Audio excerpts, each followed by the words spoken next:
उसका 13वां अध्याय 10 पद से 18 पद को देखेंगे। Genesis chapter 13 versus 10 to 18। तब लूत ने आंख उठाकर यरदन नदी के पास वाली सारी तराई को देखा जी कि वो सब सिंची हुई है। जब तक यहोवा ने सदोम और अमोरा को नष्ट न किया था जी। तब तक सोवर के मार्ग तक वह तराई यहोवा की वाटिका और मिस्र देश के समान उपजाऊ थी। इसलिए लूत अपने लिए यरदन की सारी तराई को चुन के पूर्व की ओर चला और वे एक दूसरे से अलग हो गए। अब्राम कनान देश में रहा, पर लूत उस तराई के नगरों में रहने लगा और अपना तंबू सदोम के निकट खड़ा किया। सदोम के लोग यहोवा के लेखे में बड़े दुष्ट और पापी थे। जब लूत अब्राम से अलग हो गया तब उसके पश्चात यहोवा ने अब्राम से कहा, आंख उठाकर जिस स्थान पर तू है वहां से उत्तर दक्षिण पूर्व पश्चिम चारों ओर दृष्टि कर, क्योंकि जितनी भूमि तुझे दिखाई देती है उस सबको मैं तुझको और तेरे वंश को युग युग के लिए दे दूंगा। और मैं तेरे वंश को पृथ्वी की धूल के किनकों के समान बहुत करूंगा, यहाँ तक कि जो कोई पृथ्वी की धूल के किनकों को गिन सकेगा वही तेरा वंश भी गिन सकेगा। उठ, इस देश की लंबाई और चौड़ाई में चल फिर, क्योंकि मैं उसे तुझको दूंगा। इसके पश्चात अब्राम अपना तंबू उखाड़ कर ममरे के बांज वृक्षों के बीच जो हेब्रोन में थे जाकर रहने लगा और वहां भी यहोवा की एक वेदी बनाई। वहां पे यहोवा के लिए एक वेदी बनाई। फिर से आएंगे हम उसके 10वें पद को देखें, क्या लिखा है वर्स नंबर 10। तब लूत ने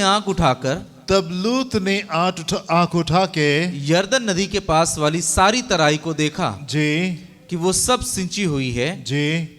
जब तक यहोवा ने सदोम और अमोरा को नष्ट न किया था। जब तक यहोवा ने सदोम और अमोरा को नष्ट न किया नष्ट नहीं किया था। हम सदोम और अमोरा की कहानी को जानते हैं। हम उस कहानी को जानते हैं। बहुत दुष्ट लोग थे वहां के, एंड कैसे परमेश्वर ने आग से उस नगर को नष्ट कर दिया। हम उसी कहानी को जानते हैं कि इससे पहले कि परमेश्वर उस नगर को नष्ट करते, परमेश्वर ने अब्राहम को बताया कि वो ऐसा करने जा रहे हैं। एंड अब्राहम जो है वो खुदा के साथ में प्रार्थना में जाता है, इंटरसीड करता है, प्रभु अगर 50 लोग धर्मी मिल गए तो क्या आप छोड़ देंगे? प्रभु अगर 40 लोग धर्मी मिल गए, अगर 30 लोग धर्मी मिल गए, अगर 10 लोग धर्मी मिल गए तो क्या आप उसको छोड़ देंगे? परमेश्वर ने कहा ठीक है, अगर 10 लोग भी धर्मी मुझे उस नगर में मिल जाएंगे तो मैं उसको छोड़ दूंगा, उसको क्षमा कर दूंगा। राइट। पर हम वहां पे देखते हैं कि 10 लोग भी वहां पे धर्मी नहीं मिले, एंड वो शहर सदोम और गुमोरा के जो शहर थे वो आग से परमेश्वर ने उनको नष्ट कर दिया। They were burned down with fire। आग से उनको परमेश्वर ने नष्ट कर दिया। इतने ज्यादा दुष्ट लोग थे कि परमेश्वर का न्याय इस कदर उनके ऊपर निकल के आया। हम इतिहास में देखते हैं, परमेश्वर के वचन में देखते हैं, संसार के इतिहास में देखते हैं कि भाई बहुत बार लोगों ने बहुत गड़बड़ी की, बहुत पाप किया, लेकिन कभी ऐसा नहीं हुआ कि आग स्वर्ग से निकली और वहां से आकर के लोगों को भस्म कर दिया। इतने विकेट, इतने दुष्ट इस क्षेत्र के लोग थे, इतने दुष्ट लोग थे वहां पे कि परमेश्वर को इन नगरों को आग से नष्ट करना पड़ा। पर इस प्रकार से ये कहानी सदोम और गुमोरा की खत्म होती है। सदोम और गुमोरा की कहानी शुरू कैसे होती है, हम इस पर वर्णन करेंगे। कैसे ये अंत होती है तो हमको पता है, पर शुरुआत कहां से होती है फिर से देखेंगे। 10वें पद में यहां पे क्या लिखा हुआ है। तब लूत ने आंख उठाकर जी यरदन नदी के पास वाली सारी तराई को देखा, यरदन नदी के पास वाली सारी तराई को देखा कि वो सब सिंची हुई है, कि वो सब सिंची हुई है। जब तक यहोवा ने सदोम और अमोरा को नष्ट न किया था जी तब तक सोवर के मार्ग तक वो तराई यहोवा की वाटिका और मिस्र देश के समान उपजाऊ थी। वो कैसे थी? वो तब तक यहोवा की वाटिका और मिस्र देश के समान उपजाऊ थी।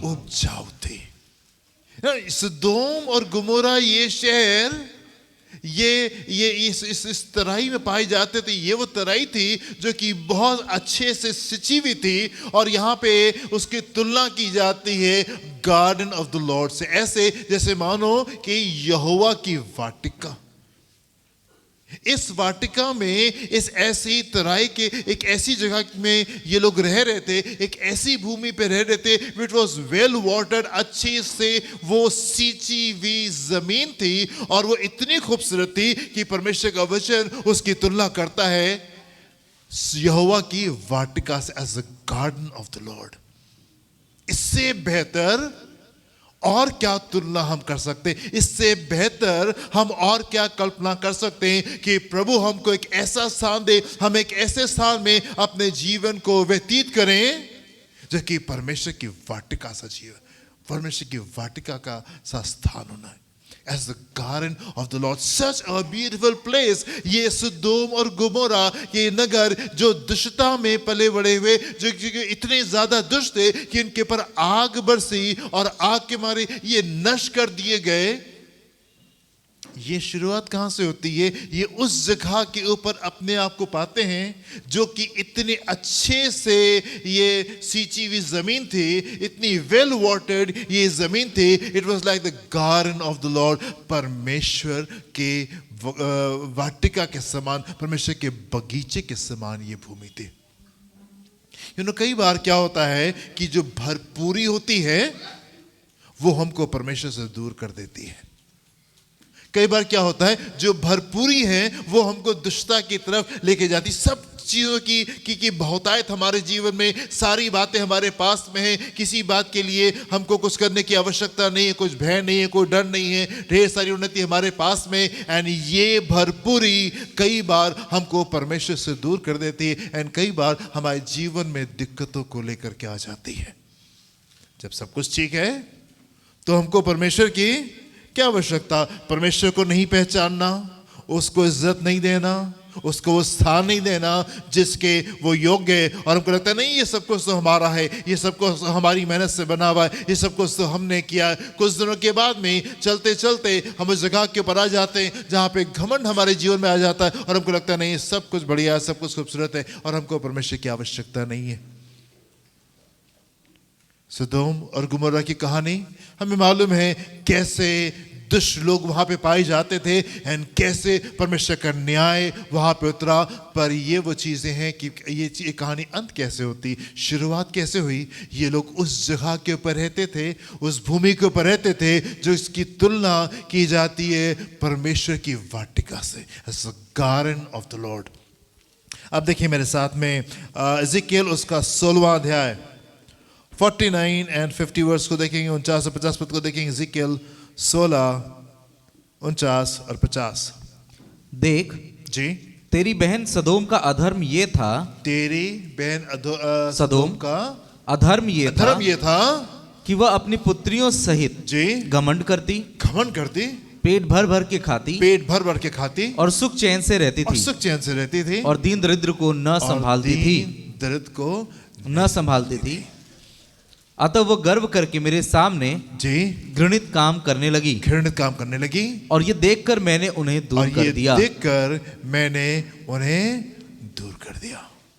कई बार भरपूरी, कई बार शांति का समय, कोई युद्ध नहीं है, कोई दिक्कत नहीं, कोई परेशानी, सब कुछ बढ़िया चल रहा है। ये चीजें हमको परमेश्वर से दूर लेकर के चली जाती हैं। ढेर सारे लोग जब शांति को पा लेते हैं, चीजें खूबसूरत हो गई, चीजें बढ़िया हो गई, आपको कोई टेंशन नहीं है, आपको कोई चिंता नहीं है, आपको कोई परेशानी, वो पुराने वाले दुखों से परमेश्वर ने बाहर निकाल लिया, वो पुरानी वाली समस्या से बाहर निकाल लिया। अब तो हम उस तरह के में रहते हैं मानो जो कि खूब अच्छे से सींची हुई भूमि हो, वेल वाटर्ड गार्डन में अभी हम अपने जीवन को व्यतीत करें। अभी तो हम उस स्थान के ऊपर अपने आप को पाते हैं जो कि मान लिए परमेश्वर की, यहोवा की वाटिका के समान है, like the garden of the Lord. कल की चीजों में, अब की चीजों में बड़ा अंतर आ गया है। अब परमेश्वर की आवश्यकता नहीं है, अब परमेश्वर की जरूरत नहीं है। अब हम परमेश्वर को उस प्रकार से ऑनर नहीं कर रहे हैं, इज्जत नहीं दे रहे हैं जिसके वो योग्य है। वन मोर टाइम फिर से देखेंगे 49 वर्स में क्या लिखा हुआ है। देख तेरी बहन सदोम का अधर्म ये है, बहन सदोम का अधर्म ये है कि वह अपनी पुत्रियों सहित जी घमंड करती, अपनी पुत्रियों समेत घमंड करती। जब भरपूरी आ जाती है, जब छुटकारा आ गया, जब चंगाई आ गई, जब परिवर्तन आ गया, जब परमेश्वर ने वो बड़ा काम हमारे जीवन में कर दिया, तब क्या हुआ? वो घमंड हमारे जीवन में आ गया पेट भर भर के खाती पेट भर भर के खाते और सुख चैन से और रहती सुख थी चैन से रहते हैं और दिन दरिद्र को न संभालती और थी। किसी की आवश्यकता, हम क्यों प्रार्थना करें, हम क्यों उपवास में जाएं, जिसको समस्या है वो करें, हम तो सब कुछ बढ़िया है, सब कुछ अच्छा है, और हम उन चीज़ों की परवाह कई बार नहीं कर रहे होते हैं। भरपूरी कई बार हमको परमेश्वर से दूर लेकर के चली जाती है, कई बार हमको परमेश्वर दूर लेके चली जाती है। वर्ष नंबर 50 में क्या लिखा हुआ है? अतः वह गर्व करके मेरे सामने जी घृणित काम करने लगी काम करने लगी और ये देखकर मैंने उन्हें देखकर दूर कर मैंने दिया। उन्हें अपने पास से दूर कर दिया। ये देख करके मैंने उनको अपने पास से दूर कर दिया। क्या धर्म था? घमंड है। क्या धर्म था? घमंड था। दूसरी गलती क्या थी? बहुत खूब भर भर के खा रहे, खूब भर भर के, प्रभु की आशीषें बहुत बढ़िया हो गई, खूब अच्छे से लेके चल रहे, भर भर के खाया, और क्या हुआ? चैन से, कोई टेंशन नहीं, कोई परेशानी, बिल्कुल हमसे क्या मतलब, हमसे क्या मतलब। एंड चौथी चीज, दरिद्रों की, गरीबों की जो दिक्कत में, जो समस्या में, जो प्रॉब्लम में, उनकी कोई परवाह नहीं की। और ऐसी बातें जब जीवन में आ जाती है, हम घमंड से भर जाते हैं, फिर क्या होते हैं? बुरे बुरे काम हमारे जीवन में शुरू हो जाते हैं, एंड धीमे से परमेश्वर बाहर निकाल करके हमको खड़ा कर देते हैं। धीमे से परमेश्वर हमको बाहर निकाल करके खड़ा कर देते हैं। एक और पद को देखेंगे हम लोग, नाहुम उसका 2 अध्याय 8 और 9 पद को। नाहुम की पुस्तक उसका 2 अध्याय 8 and 9 वर्स। निनवे जब से बनी है, निनवे जब से बनी है, तब से तालाब के समान है, तब से तालाब के समान है, समान है, तो भी वे भागे जाते हैं, तो भी वे वो भागे जाते हैं हैं। और खड़े हो जी ऐसा पुकारे जाने पर भी जी कोई मुंह नहीं मोड़ता। जी चांदी को लूटो, जी सोने को लूटो, जी उसके रखे हुए धन की बहुतायत जी। और वैभव की सब प्रकार की मनभावनी सामग्री का जी। कुछ परिमाण नहीं। वापस आइए वर्ष नंबर 8 में, फिर से वापस आएंगे। देखिए क्या लिखा निनवे है? जब से बनी है, निनवे जब से बनी है, तब से तालाब के समान है। निनवे एक शहर था जो कि पाप से भरा हुआ था। एंड परमेश्वर ने योना से कहा, योना जाओ और जा करके उसके लिए प्रचार करो, उसको बता दो कि वो नष्ट होने जा रही है। योना वहां पहुंचते, लोग पश्चाताप करते और पश्चाताप करके प्रभु के पास वापस आ जाते हैं, प्रभु क्षमा कर देते। पर 100 साल के बाद में फिर से वो स्थिति आ जाती है, एंड फिर निनवे हमेशा के लिए जो है वो नष्ट कर दिया जाता है। पर यहाँ पे क्या लिखा हुआ है? निनवे जब से बनी है, तब से तालाब के समान है। तालाब के समान है। तालाब बहुत अबंडेंस, तालाब निनवे जब से बनी। शुरुआत कहां से हुई निनवे की? निनवे वो जगह थी जो कि बहुत तायत से बनी हुई थी, अबंडेंस से भरी हुई थी। निनवे जब से बनी है, तब से तालाब के समान है, तो भी वे भागे जाते हैं। जी भागे जाते हैं। क्यों? क्योंकि परमेश्वर का न्याय वहां पे आ गया। अब लोग भाग रहे वहां से, और खड़े हो खड़े हो ऐसा पुकारे जाने पर ऐसे भी पुकारे जाने पर भी कोई मुंह नहीं मोड़ता। अरे रुको, पर लोग भाग रहे हैं आज निनवे से, आज निकल के भाग रहे। परमेश्वर का न्याय निनवे के ऊपर निकल करके आए। अब लोग वहां पे टिक नहीं पा रहे, वहां से भाग रहे हैं। वो एक ऐसा शहर था जो कि मानो तालाब के समान वो हुआ करता था, पर अब कोई जन वहां पे टिकना नहीं मांग रहा है, सब लोग भाग रहे हैं। आगे, चांदी को लूटो, चांदी को लूटो, सोने को लूटो, उसकी चांदी को लूट लो, उसके सोने को लूट लो। जो बहुतायत है वहां पे वो लूटा जा रहा है जी। उसके रखे हुए धन की बहुतायत, रखे हुए धन की बहुतायत और वैभव की सब प्रकार की, वैभव की सब प्रकार की मनभावनी सामग्री का, भावनी सामग्री का कुछ परिमाण नहीं। कुछ प्रमाण नहीं है, सब कुछ लूट लिया गया। वो जो बहुतायत के साथ में था, इतनी बहुतायत, सोना चांदी बहुतायत, बहुत ढेर सारी चीजों की बहुतायत उस जगह के ऊपर पाई जाती थी, क्योंकि निनवे मानो तालाब के समान था। निनवे मानो तालाब के समान था, बहुतायत में जीवन को व्यतीत कर रहे थे। एंड ये बहुतायत कई बार लोगों को परमेश्वर से दूर कर देती है। ये बहुतायत कई बार लोगों को परमेश्वर से दूर पहुंचा देती है। एक और पद को आप मेरे साथ में देखें, 2 क्रॉनिकल्स चैप्टर 26, दूसरा इतिहास उसका 26वां अध्याय 16 से 19 पद को देखेंगे।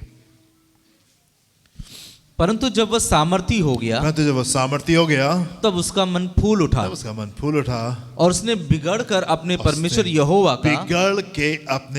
यहोवा का विश्वासघात किया। परंतु जब वो सामर्थी हो गया, तब उसका मन फूल उठा। बहुतायत कई बार घमंड को लेकर के आ जाती है। जब चीजें खूबसूरत हो गई, चीजें बढ़िया चल रही हैं, अच्छी चल रही हैं, क्या हुआ? घमंड हमारे जीवन में आ जाता है एंड ये घमंड हमको परमेश्वर से दूर कर देता है। एंड ये घमंड हमको परमेश्वर से दूर कर दिए। ये शिक्षा इसलिए जरूरी है ताकि हम नम्रता में बने रहें। यदि बहुतायत है, हमारी प्रार्थना सुन करके उत्तर दी जा रही है, हम नम्रता में बने रहे। हमने किसी के लिए प्रार्थना की और वहां पे छुटकारा आ गया, अब हम तो बहुत बड़े हो गए, अब तो हम बड़े हो गए। हमने प्रार्थना की, परमेश्वर ने हमको दर्शन दे दिया, किसी के बारे में हमको कुछ बात बता दी, कुछ हमको पता चल गया, कुछ दर्शन हमने प्राप्त कर लिया, अब तो हम आसमान मोड़ने लगे और अब हमको शिक्षा की आवश्यकता नहीं, अब हमको सब कुछ मालूम, हम सब कुछ जानते हैं, अब हमको अगुओं की आवश्यकता नहीं है। कई बार जब बहुत आ जाती है तो क्या होता है? घमंड आ जाता है एंड फिर हम परमेश्वर से धीमे धीमे धीमे करके दूर चले जाते हैं। आगे पढ़े, क्या लिखा हुआ है? और उसने बिगड़कर अपने परमेश्वर यहोवा का जी विश्वासघात किया, अर्थात वह धूप की वेदी पर धूप जलाने को जी यहोवा के मंदिर में घुस गया। जी पर अजर्या याजक उसके बाद भीतर गया हाँ। और उसके संग यहोवा के 80 याजक भी जो वीर थे गए। जी उन्होंने उजिया राजा का सामना करके उससे कहा, हे उजिया, यहोवा के लिए धूप जलाना तेरा काम नहीं, ये तेरा काम नहीं है। हारून की संतान जी अर्थात उन याजकों ही का काम है, ये याजकों का काम है, तुम्हारा काम नहीं है कि तुम मंदिर में जाकर के धूप जलाओ, ये याजकों का काम है। उन्होंने सामना किया, उन्होंने इस बातों को कह दिया, जी जो धूप जलाने को पवित्र किए गए धूप हैं, जलाने को पवित्र किए गए हैं, तू पवित्र स्थान से निकल जा, जी तूने विश्वासघात किया है, जी यहोवा परमेश्वर की ओर से यह तेरी महिमा का कारण न होगा। जी जी तब उजिया धूप जलाने को धूप दान हाथ में लिए हुए झुंझला उठा। जी वो याजकों पर झुंझला रहा था जी कि याजकों के देखते देखते जी यहोवा के भवन में धूप की वेदी के पास ही जी उसके माथे पर कोढ़ प्रकट हुआ। प्रकट हुआ। जी यू नो, अगर आप समझदार हैं तो आप तुलना कर सकते हैं। अगर आप समझदार हैं, आप इस बात की तुलना कर सकते हैं कि जिन बातों की योग्य नहीं है, उन बातों के लिए अंदर जा करके वो मंदिर में जाके धूप जला रहे हैं। वहां पे याजक आके कहने लगे, ये तुम्हारा काम नहीं है, ये तुम्हारा काम नहीं है। जब वो इस तरीके से चीज़ों को बयान किया गया, उजिया नाराज हो गया एंड वहीं पे उसी समय उसके सामने माथे पर कोढ़ जो है वो दिखाई दिया। परमेश्वर की उपस्थिति से वो बाहर भाग करके चला गया। अपने जीवन के अंतिम दिन तक के वो कोढ़ी ही रहा। अपने जीवन के अंतिम दिन तक के वो कोढ़ी रहने पाया। यू नो, कई बार बहुतायत जो है वो हमको प्रभु से दूर कर देती है। पहले समस्याएं थी, दिक्कत थी, प्रॉब्लम थी, प्रभु के पास में आए, बड़ा छुटकारा जो है वो हमारे जीवन में निकल करके आ गया। अब सब कुछ बढ़िया, सब कुछ खूबसूरत है। सो अब हमको परमेश्वर की आवश्यकता नहीं है, हमको परमेश्वर के लोगों की आवश्यकता नहीं है। हम परमेश्वर को वो इज्जत नहीं दे पा रहे, वो ऑनर नहीं दे पा रहे जिसके योग्य परमेश्वर है। एंड ये धीमे धीमे करके ये बातें हमको परमेश्वर से दूर करके पहुंचा देती हैं। एंड एक दिन हम अपने आप को कलीसिया से बाहर पाते हैं। एक दिन अपने आप को हम कलीसिया से बाहर पाते हैं, राइट। एंड मैं सोच रहा, प्रभु इतना लंबा समय, इतनी बड़ी बड़ी गवाहियों के बाद में आज चीजें यहां पे आकर के पहुंच रही हैं। यू नो, कई बार बड़ा डिफिकल्ट हो जाता है उन लोगों को शिक्षा दे पाना जो कि 3 साल या 5 साल कलीसिया में पुराने हो जाते हैं। ऑफ कोर्स ढेर सारे लोगों के साथ में हम अच्छे से पेश आ सकते हैं, वो हमसे अच्छे से पेश आते हैं एंड लगातार हम लोग की बातचीत होती रहती है। कलीसिया में खुल करके चीज़ों में बातचीत हो रही होती है। उनके साथ में जो शिक्षा हम लोग दे रहे होते हैं उसको सुन रहे होते हैं, उसको समझ रहे होते हैं, उस चेंज को भी लेकर के आ रहे होते हैं। But then there are people, ऐसे भी लोग होते हैं जो कि कुछ समय बाद, नहीं अब हमको नहीं सुनना, हमको मत बताइए, जो हमको समझ में आएगा हम उन चीज़ों को उसी प्रकार से लेकर के चलेंगे। एंड ये मोस्ट अनफॉर्चुनेट होता है, ये बहुत दुख की बात होती है कि जब हम अपने दरवाजे बंद कर लें, परमेश्वर के नहीं सुन रहे, परमेश्वर के अगुओं के नहीं सुन रहे, एंड धीमे से चीज़ें हमको बाहर लेकर के चली जाती हैं। धीमे से ये बातें हमको बाहर लेके, बहुत आए, चीज़ें खूबसूरत हो गई, चीज़ें बढ़िया हो गई, अब चीज़ों को नहीं सुनना है एंड धीमे से हम परमेश्वर की उपस्थिति से बाहर चले जाते हैं। It is a serious matter. देखेंगे एक और पद को हम लोग, भजन संहिता 126 5 और 6 पद को देखें क्या लिखा हुआ है। भजन संहिता 126 5 और 6 पद। जो आंसू बहाते हुए बोते हैं, जो आंसू बहाते हुए बोते हैं, वे जय जयकार करते हुए जय जयकार करते हुए लवने पाएंगे। लवने पाएंगे। चाहे बोने वाला बीज लेकर चाहे बोने वाला बीज लेकर रोता हुआ चला रोता जाए, हुआ चला जाए, परंतु वो फिर पूलियां लिए जय फिर जयकार वो करता हुआ पूलियां लिए जय जयकार करता हुआ निश्चय लौट आएगा। निश्चय लौट आएगा। Amen? कई बार हम सोचते हैं प्रभु सब कुछ ठीक रहने पाया, अगर दिक्कत हो रही थी हमको बड़ा अरे प्रभु ये ऐसा क्यों हो रहा है। पर मैं आपसे कहना चाहता हूँ अगर वो युद्ध आपके जीवन में बना हुआ है, इट इज़ अ ब्लेसिंग। कई बार ये हमारे लिए बड़ी आशीष का कारण होता है। अभी शैली यहाँ पे इस बात को कह रही थी कि नहीं, हम उन आंसुओं के लिए भी प्रभु का धन्यवाद देंगे। अच्छा, वो इस प्रकार से चीज़ों कह रही थी, मैं कंफर्म हो रहा था उस शिक्षा से जो प्रभु ने मुझे आपके लिए आज के दिन के दी है। और वो कि अगर हम उस दौर से गुजर रहे हैं जो थोड़ा सा सख्त है, हम उस दौर से होके गुजर रहे हैं जो हमको अच्छा नहीं लग रहा है, प्रभु इसको चीज़ों को तो ऐसा होना चाहिए था, फिर भी मैं आपसे कहना चाहता हूँ उस दौर को आप खूबसूरत बनाए और आशीषों वाला बना दीजिए। आमीन। कई बार भरपूरी सबके जीवन की बात नहीं है, क्योंकि आप में से ढेर सारे लोग हमारे साथ में बहुत सालों से प्रभु की भरपूरी को देखा है और अभी भी यहाँ पे टिके हुए और अच्छे संबंध के साथ में परमेश्वर के साथ में हमारे साथ में आप चलने पर देयर आर पीपल जो कि घमंड में आकर के या किसी और बातों से आकर के प्रभु से दूर हो जाते हैं, and it is fatal for them, और ये उनके लिए खतरनाक होता है। पर क्या खूबसूरत बात है, 5वें पद में देखिए क्या लिखा हुआ है, जो रोते हुए जो आंसू बहाते हुए बोते हैं, आंसू बहाते हुए बोते हैं, वे जय जयकार करते हुए जय जयकार करते लवने हुए पाएंगे। आंसू बहाते हुए, यस नहीं अच्छा लग रहा है, नहीं पसंद आ रहा है, नहीं समझ आ रहा प्रभु ये जीवन में क्यों, लेकिन फिर भी हम बोते जा रहे हैं, हम बोते जा रहे हैं, हम बोते जा रहे हैं, हम बोते जा रहे हैं। कई बार हो सकता है आपके जीवन में शैतान कुछ प्रश्नों को उठा के आपके सामने लेकर के आ जाए और उसका उत्तर शायद आपके पास में नहीं हो, लेकिन प्रभु को भूल नहीं जाते, हम बोते रहते हैं, हम बोते रहते हैं। जो आंसू बहाते हुए बोते हैं वो जय जयकार करते हुए लवने पाएंगे। चाहे बोने वाला बीज लेकर, चाहे बोने वाला बीज लेकर रोता हुआ चला जाए, आंसू बह रहे, वचन पढ़ रहे, आंसू बह रहे, प्रभु ऐसा क्यों है, ये बातें से क्यों हम रोते हुए प्रभु की उपस्थिति में ठहरे हुए, प्रभु बड़ा संघर्ष है, इन बातों से आप हमको बाहर निकालिए, लेकिन हम परमेश्वर को पकड़े रहेंगे, हम परमेश्वर को थामे रहेंगे और हम परमेश्वर को इज्जत देते रहेंगे जिसके वो योग्य। आमीन। जो बोने वाला बीज लेकर रोते हुए चला जाता है, परंतु फिर पूलियां लिए जय जयकार करता हुआ करते हुए निश्चय लौट आएगा, निश्चय लौट आएगा। आमीन।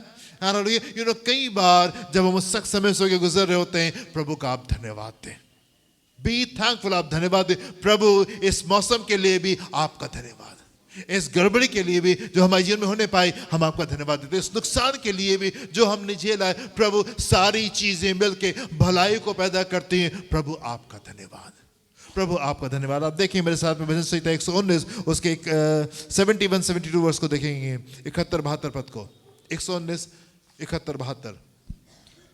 मुझे जो दुख हुआ जी वो मेरे लिए भला ही हुआ है। दाऊद कहता है मुझे जो दुख हुआ वो मेरे लिए भला ही हुआ, जिससे मैं तेरी विधियों को सीख सकूं, जिससे मैं तेरी विधियों को सीख सकूं, जिससे मैं तेरी विधियों को एक बार एक बड़ा सख्त दौर से होकर के हम गुजरे, मैं सोचा प्रभु ये क्यों हो रहा है, ये क्यों हो रहा है, ऐसा अनुभव मेरे जीवन में ये क्यों हो रहा है।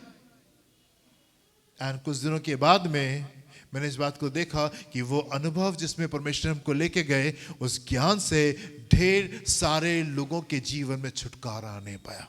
वो शिक्षा जो प्रभु ने उस दौर में मुझे दी, वो बुद्धि, वो समझ जो प्रभु ने उस दौर में मुझे दी, वो ढेर सारे लोगों के लिए आशीष का कारण होने पाई। यहाँ पे दाऊद कह रहा है मुझे जो दुख हुआ वो मेरे लिए भला ही हुआ, जिससे मैं तेरी विधियों को सीख सकूं, तेरी दी हुई व्यवस्था मेरे लिए जी हजारों रुपयों और मुहरों से भी उत्तम है। तेरी दी हुई व्यवस्था मेरे लिए हजारों रुपयों उस बहुतायत से और मुहरों से भी उत्तम है, कहीं उत्तम है, उस बहुतायत से कहीं उत्तम है। तेरी व्यवस्था, वो शिक्षा, वो बातें प्रभु जो आप हमको सिखा रहे हैं, वो हमारे लिए ज्यादा इंपॉर्टेंट है, उस बड़ी बहुतायत से कहीं ज्यादा आवश्यक है। प्रभु इस दौर से हम गुजर रहे, हमें नहीं मालूम कि ये बातें हमारे जीवन में क्यों, इसका हमने कई बार आपसे प्रश्न पूछा, इसका उत्तर हमको नहीं मिला, लेकिन फिर भी प्रभु हम आपके साथ में फदा रहेंगे, आपको पकड़े रहेंगे, आपको थामे रहेंगे और आपको वो इज्जत देते रहेंगे जिसके आप योग्य हैं। जिसके आप योग्य हैं। वर्स नंबर 67 को देखें क्या लिखा हुआ है यहाँ पे, 67 पद को देखेंगे। उससे 67 पहले कि मैं दुखित हुआ, उससे पहले कि मैं दुखित हुआ, मैं भटकता था, मैं भटकता था, परंतु अब मैं तेरे वचन को मानता अब हूँ। मैं तेरे वचन को मानता हूँ, परंतु अब मैं तेरे वचन को मानता हूँ। कई बार भरपूरी हमें दूर कर देती है। कई बार जब भरपूरी आ जाती है तब घमंड आ जाता है, एंड घमंड आ जाता है। चैन से जी रहे हैं, खूब खा रहे, खूब पी रहे हैं, मस्ती है, खूब मौज हो रही है, खूब मजा लिया जा रहा है, चैन आ गया, भूल गए कि हमको ये समय कैसे बिताना चाहिए। जो लोग दुख में हैं उनके लिए प्रार्थना नहीं हो रही है, उनको चीजें नहीं देखी जा रही है, उनकी समस्याओं के लिए हम नहीं खड़े हैं। कई बार बहुतायत हमको परमेश्वर से दूर कर देती है। कई बार जब हम इस दौर से गुजर रहे होते हैं, जो थोड़ा सख्त होता है, थोड़ा डिफिकल्ट होता है, वो हमारे लिए आशीष का कारण होता है। जरूरी है जब हम इस दौर से गुजर रहे होते हैं, जो शिक्षा, जो ज्ञान परमेश्वर आपको दे रहे हैं, आप उससे होकर के गुजरे, ये हमारे लिए जरूरी है। आमीन, हालेलुया। पर अब हम उस बात में आएंगे जो मैं आपसे कहना चाहता हूँ। वापस अपने टेक्स्ट में आएंगे, जो मेन बात है, अब हम उसके ऊपर आएंगे, उन चीजों को देखेंगे जो बात मैं आपसे कहना चाहता हूँ। जी। तब लूत ने आंख उठाकर लूत ने आंख उठा के यरदन नदी के पास वाली जी सारी तराई को देखा, सारी तराई को देखा कि वो सब सिंची हुई है, कि वो सब सींची हुई, तब तक जब तक यहोवा ने सदोम और अमोरा को नष्ट न किया था, जी तब तक सोवर के मार्ग तक जी वो तराई यहोवा की वाटिका तराई यहोवा की वाटिका और मिस्र देश के समान उपजाऊ थी। देश के समान उपजाऊ थी। राइट, शुरुआत कहां से होती है? How do we start? हम शुरू कैसे करते? इससे पहले कि वहां पे ये सदोम नगर बसता, इससे पहले कि सदोम के लोग वहां पे आकर के बसना शुरू करते, इससे पहले कि वो जगह एक नगर बनती, वो जगह कैसी थी? वेल वाटर्ड थी, अच्छे से सींची हुई वो भूमि थी, जो कि as garden of the Lord थी, परमेश्वर की वाटिका के समान थी। ये कितना खूबसूरत है। हम एक ऐसे परमेश्वर की आराधना कर रहे हैं जो कि खूबसूरत परमेश्वर है, जो कि भलाई से भरा हुआ परमेश्वर है। आप एक ऐसे परमेश्वर की आराधना नहीं कर रहे जो कि बड़ा सख्त है, जो कि बड़ा दुष्ट है, जो कि बड़ा क्रूर है, जो कि बड़ा रूड है, जो कि लोगों को सताने में उसको खुशी मिलती। आप एक ऐसे परमेश्वर की आराधना करें जो कि बड़ी भरपूरी के साथ में आता है। when you begin with God, जब आप शुरू करते, परमेश्वर बड़ी बहुतायत के साथ में हमारे साथ में चीजों को शुरू करते। When you start with the Lord, जब आप परमेश्वर के साथ में शुरू करते, पहला कदम उस बहुतायत के साथ में होता है। जब परमेश्वर ने आदम और हवा को बनाया, उसने कब बनाया? सबसे आखिर में। सब कुछ उसने बना दिया, सब कुछ उसने खूबसूरत कर दिया, और उसके बाद में उसने मनुष्य को बना करके सब कुछ उसके हाथ में सौंप दिया। लो, इसके ऊपर राज करो और इसकी देखभाल करो। That is the beauty of your God. ये आपके परमेश्वर की खूबसूरती है जिसकी आप आराधना करते हैं। सदोम और गुमोरा की कहानी हम जानते हैं कि कैसे आग बरसी, कैसे दुष्ट लोग वहां पे थे और आ गए और वो शहर नष्ट कर दिए गए। पर ये कहानी पूरी कहानी नहीं है। पूरी कहानी ये है कि जब शुरुआत हुई तो बड़ी बहुतायत के साथ में हुई थी। जब शुरू में परमेश्वर ने इन लोगों को लेके चले और यहां पे ला के बसाए, वो बड़ी खूबसूरती में परमेश्वर ने उनको बसाया था। मैं आपसे कहना चाहता हूं, आप एक भले परमेश्वर की आराधना करते हैं, आप एक अच्छे परमेश्वर की आराधना करते हैं, आप एक ऐसे परमेश्वर के सम्मुख आके खड़े हुए जो कि बहुतायत से आपके जीवन को ब्लेस करना चाहता है। जो शुरुआत करता है आपके साथ में, तो वो बड़ी बहुतायत के साथ में शुरुआत करता है, और उसके बाद में आपको बड़ी ऊंची ऊंचाई के ऊपर लेकर के जाना मांगता है। यदि चीजें ठीक हो जाएं, आप उसको भूल नहीं जाएं। जब चीजें खूबसूरत हो जाएं तो आप उसको भूल नहीं जाए, पर आप उसको लगातार वो इज्जत दें जिसके वो योग्य है। Hallelujah. How do you begin? परमेश्वर के साथ में आप कैसे चलते, एंड परमेश्वर आपके साथ में शुरू कैसे करते? बड़ी बहुतायत के साथ में। हम लोग मनन कर रहे थे पिछले हफ्ते अब्राहम के ऊपर, मनन कर रहे थे पिछले हफ्ते अब्राहम के ऊपर, उत्पत्ति उसका 12वां अध्याय। अभी अब्राहम ने ऐसा क्या किया जो परमेश्वर इतना बड़ा वायदा उससे कर रहे हैं? कौन सी वफादारी अब्राहम ने दिखा दी? कौन सा बड़ा काम अब्राहम ने ऐसा कर दिया कि परमेश्वर बड़े वायदे के साथ में उसके पास में आ रहे हैं। रीड अगेन, फिर से पढ़े क्या लिखा हुआ है 35 का 12वां अध्याय पहले पद से तीसरे पद को। जी, यहोवा ने अब्राहम से कहा, यहोवा ने अब्राहम से कहा, अपने देश और अपने कुटुंबियों और अपने पिता के घर को छोड़कर जी उस देश में चला जा जी जो मैं तुझे दिखाऊंगा, जी, और मैं तुझसे एक बड़ी जाति और बनाऊंगा मैं तुझसे एक बड़ी जाति बनाऊंगा और तुझे आशीष और तुझे दूंगा आशीष दूंगा और तेरा नाम महान तेरा नाम करूंगा महान करूंगा और तू आशीष का मूल होगा। जी, जो तुझे आशीर्वाद दे जो तुझे आशीर्वाद दे उन्हें मैं आशीष दूंगा, आशीष दूंगा, और जो तुझे कोसे तुझको से उससे मैं शाप दूंगा, शाप दूंगा, और भूमंडल के सारे कुल जी। तेरे द्वारा आशीष पाएंगे। मुझे बताइए, क्या अब्राहम ने कभी ये प्रार्थना की होगी, प्रभु मुझे ये चाहिए? क्या अब्राहम के पास में इतना हयाव था? क्या अब्राहम के पास में इतनी बुद्धि, इतना समझ था? क्या अब्राहम कभी इससे पहले कि परमेश्वर से बात करते, क्या अब्राहम कभी ये प्रार्थना अपने लिए कर सकता था? जो कुछ भी अब्राहम अपने लिए सोच सकता था, जितनी बड़ी कल्पना भी अपने लिए वो कर सकता था, क्या उस बड़ी कल्पना में इसके आसपास भी अब्राहम अपने लिए कुछ सोच सकता था? नहीं। जो प्रार्थना आप अपने लिए करते, जितना कुछ आप अपने लिए उत्तम सोच सकते, जितना कुछ आप अपने लिए बड़ा सोच सकते, उससे कहीं ऊंचाई से परमेश्वर आपके साथ में शुरुआत करते हैं। जो कुछ आप सोच सकते हैं, जो कुछ आप प्रार्थना कर सकते हैं, जितनी बड़ी प्रार्थना आप अपने लिए कर सकते हैं, जितनी बड़ी कल्पना आप अपने लिए कर सकते हैं, उससे कहीं बड़ी बातों से परमेश्वर आपके साथ में शुरुआत करते हैं। हालेलुया। मैं ये आपसे कहना चाहता हूं, you serve a faithful God. आप एक वफादार परमेश्वर की आराधना करते हैं, आप एक अच्छे परमेश्वर की आराधना करते हैं, आप एक भले परमेश्वर की आराधना करते हैं, आप प्रेम करने वाले परमेश्वर की आराधना करते हैं, आप एक ऐसे परमेश्वर की आराधना करते हैं जो कि आपकी फिक्र करता है। You serve a beautiful God. आप एक खूबसूरत परमेश्वर की आराधना करते हैं। Hallelujah, hallelujah. सदोम की कहानी कब शुरू होती? सदोम की कहानी ऐसे शुरू होती है कि वो एक ऐसी जगह के ऊपर परमेश्वर ने उनको लाके बसाया जो कि परमेश्वर के वाटिका के समान जगह थी। like the garden of the Lord। निन्वे की शुरुआत कहां पे? निन्वे एक तालाब के समान था। निन्वे एक तालाब की बड़ी बहुतायत के साथ में परमेश्वर ने उन चीजों को शुरू किया। अब्राहम के साथ में परमेश्वर चीजों को कैसे शुरू किया?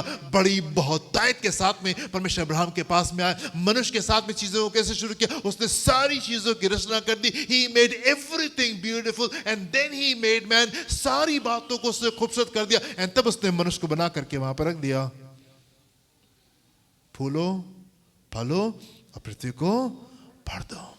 ये गार्डन है, ये मेरा बगीचा है, इसका ख्याल रखो। Take care of the garden. बगीचे का ख्याल रखो। Amen, hallelujah. Such a beautiful God. इस जगह से आप शुरू करते हैं। ये मौसम है जहां पे हम कल्पना करें कि हम आसमान की ऊंचाइयों को हम छूने पाए। सोर अक्रॉस द स्काई, ऊंची उड़ान, ये वायदा है परमेश्वर का। इस सीजन में आप कैसे चीजों को देख रहे हैं? फिर परमेश्वर का वचन पहुंचा यूहन्ना के पास, उसने कहा, मैं क्या देखता हूं? मैं अपने सामने खुले द्वार को देखता हूं। राइट, इस मौसम में, इस सीजन में, व्हेन यू बिगिन 24, जबकि आप 2024 को शुरू करें, अपने सामने क्या देख रहे हैं? परमेश्वर की बहुतायत को देखिए, उसकी खूबसूरती को देखिए कि कितना खूबसूरत परमेश्वर जो कि बड़ी बहुतायत के साथ में हमको लेकर के चलता है। इससे पहले कि हम उस ऊंचाई में पहुंचे, आपका फोकस जो है वो सही होने पाए।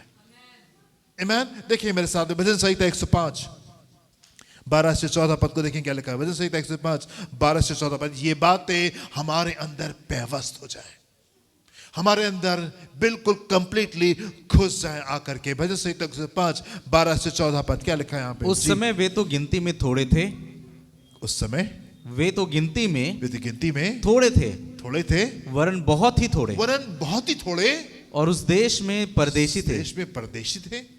वे एक जाति से दूसरी जाति में, और एक राज्य से दूसरे राज्य में फिरते रहे जी। परंतु उसने किसी मनुष्य को उन पर अंधेर करने नहीं दिया, और वो राजाओं को उनके निमित्त यह धमकी देता था, मेरे अभिषिक्तों को मत छुओ, और न मेरे नबियों की हानि करो। आमीन। भरपूरी से सिर्फ शुरुआत नहीं हुई, पर भरपूरी में आपका जीवन व्यतीत होता है। कई बार हमको लगता है भरपूरी जो होता है वो हमारे बैंक अकाउंट से हमको पता चलती है। हाँ, कई बार हमको लगता है कि वो मटके की जो मटका अगर भरा हुआ है आटे का, कुप्पी अगर तेल से भरी हुई है तभी भरपूरी हमारे पास में है। हाँ, तभी मास्टर से थे। पर मेरे प्यो वो विधवा की कुप्पी का जो आटा था थोड़ा सा था, और नहीं, कुप्पी में जो तेल था वो थोड़ा सा था, मटकी में आटा थोड़ा ही सी रहा। वो बड़ा मटका नहीं हो गया, वो बड़ी कुप्पा नहीं हो गया, वो इतना छोटा सा रहा, लेकिन बहुतायत वहां पे थी। बहुतायत वहां पे थी। क्यों? क्योंकि परमेश्वर उनके साथ में था। परमेश्वर उनके साथ में था। कई बार हमको लगता है बहुतायत तभी जो हमारा अकाउंट बैलेंस हमको इतने जीरो दिखा रहा हो। ना ना ना, तब नहीं होता। यहाँ पे क्या लिखा हुआ है कि परमेश्वर उनको तब लेकर के चला जब वो थोड़े से थे, और बहुत थोड़े से थे, एंड वो देश देश में घूम रहे थे, एंड परदेसी होकर के घूम रहे थे। लेकिन परमेश्वर ने क्या किया? वर्स नंबर 14, उसने किसी मनुष्य को जी उन पर अंधेर करने ना दिया, जी, और वो राजाओं को उनके और निमित्त वो राजाओं को उनके निमित्त ये धमकी देता था। I love the word of God. परमेश्वर का जो वचन है मुझे बड़ा खूबसूरत लगता है। जिसकी भाषा है, जिस प्रकार से बात करता है, वो बड़ा खूबसूरत लगता है। क्या लिखा हुआ है? उसने राजाओं को धमकी दी। उसने राजाओं को धमकी दी, मेरे अभिषेक को मत छूना। आमीन। परमेश्वर आपके पक्ष में खड़े होकर के राजाओं को धमकी देने के सामर्थ रखता है। हालेलुया। एंड आज भी वो वैसे ही वफादार परमेश्वर है। हालेलुया। आमीन। ना सिर्फ बहुतायत के साथ में उसने शुरू किया, पर उसकी बहुतायत एवरी डे, हर दिन हमारे पीछे पीछे पीछे पीछे चलती रहती है। हर दिन हम उसकी बहुतायत में अपने जीवन को अनुभव कर रहे होते हैं। वो कुछ बातें जो आपको दिख नहीं रही होती हैं, हम उसके लिए बड़े चिंतित होते हैं, बड़े परेशान हो रहे होते हैं। पर मेरे पे उस बड़े अनुग्रह को देखें जो हमारे साथ में हमेशा बना रहता है। आप उस बड़े अनुग्रह को देखें जो आपके साथ में हमेशा बना रहता है। आमीन। कि तो लोग कह सकते हैं प्रभु मेरे साथ में है, मुझे मालूम है मेरा परमेश्वर मेरे साथ में है। हालेलुया। उस बहुतायत किस तरीके से देखें।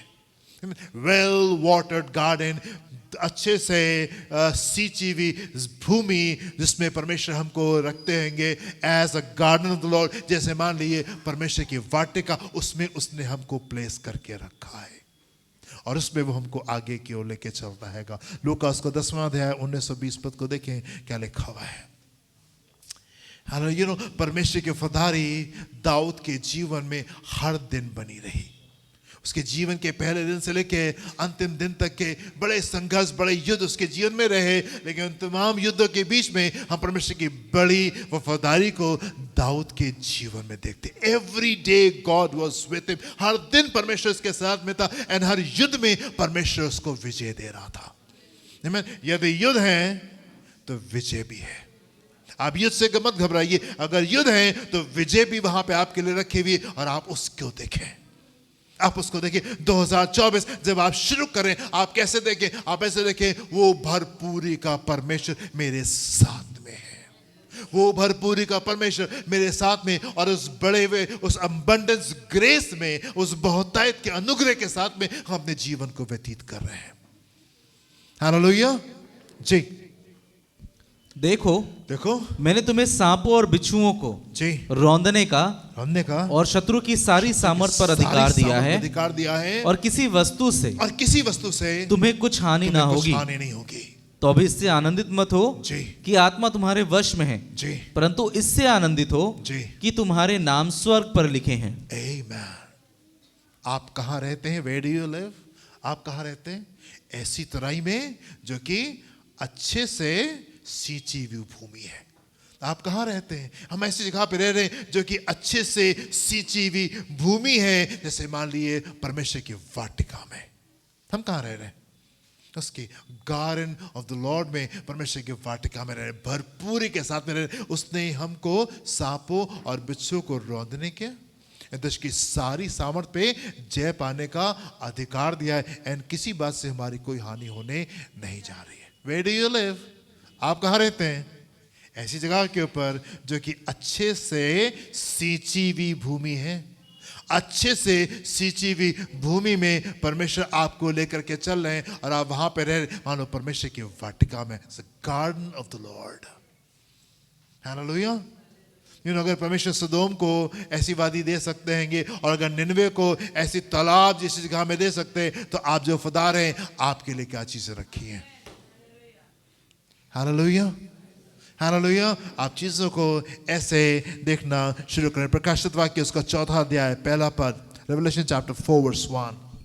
इन बातों के बाद, इन बातों के बाद जो मैंने दृष्टि की, तो क्या देखता देखता हूँ कि स्वर्ग में एक द्वार खुला हुआ है, द्वार खुला हुआ, और जिसको मैंने पहले तुरही के से शब्द से अपने साथ बातें करते सुना था, वही कहता वो कहता है, यहाँ ऊपर आ जा, ऊपर आ जा, और मैं वह बातें तुझे दिखाऊंगा, मैं तुझे वो बातें दिखाऊंगा जिनका इन बातों के बाद पूरा होना अवश्य है। Hallelujah, hallelujah. इन बातों के पश्चात मैं क्या देखता हूं? व्हाट डू आई सी? आप क्या देख रहे हैं? एक खुला हुआ दरवाजा। इन बातों के पश्चात जो कुछ भी हुआ 2023 तक के, वो तमाम बातें जो मन में चलती रहती, वो तमाम बातें जो कि दुष्ट डालता रहता है, वो तमाम बातें इनके ऊपर हम मनन करते रहते, इन तमाम बातों के पश्चात आप क्या देख रहे हैं? एंड क्या आपको स्वर्ग में खुला हुआ द्वार दिखाई दे रहा है? एंड क्या आप उस पहली आवाज को सुन पा रहे हैं जो आपसे कह रहा है, ऊपर आ जाओ, कम अप, ऊपर आ जाओ, और मैं तुमको वो बातें बताऊंगा,